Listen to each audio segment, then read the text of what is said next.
పవన్ కళ్యాణ్కి సంబంధించినటువంటి విద్యల్లో పోరాట విద్యల్లో ఆల్రెడీ మన సినిమా కోసం చేసినటువంటిది హరిహర వీరమల్లు కోసం ట్రైన్ అయినటువంటి ఆర్టు ఇప్పుడు దాంట్లో ప్రవేశం కింద అధికారిక ధృవీకరణ అన్నటువంటిది చేసుకొచ్చారు. ఏదైతే మార్షల్ ఆర్ట్స్లో ఇంతకుముందే పవన్ కళ్యాణ్కి ప్రావీణ్యం ఉంది. వాస్తవంగా తనకి సంబంధించినంత వరకు సినిమాలు రాజకీయాల్లోకి రాకముందే తను మార్షల్ ఆర్ట్స్ ప్రయాణం ఉంది. కరాటే ఉచ్చాయనికి అట్లాగే చెన్నైలో ఉన్నటువంటి సమయంలోనే కఠినమైనటువంటి సాధన చేసుకొచ్చారు.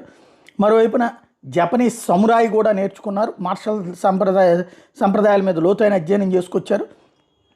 మార్షల్ ఆర్ట్స్ మీద ఆయన అవగాహనకి సంబంధించి సినిమాల్లో కూడా దాదాపుగా అక్కడ అమ్మాయి ఇక్కడ అబ్బాయి, అట్లాగే తమ్ముడు, ఖుషి, అన్నవరం, ఓజీ లాంటి చిత్రాల్లో ఈ మార్షల్ ఆర్ట్స్కి సంబంధించినటువంటి ప్రొజెక్షన్ కూడా చేసుకొచ్చారు.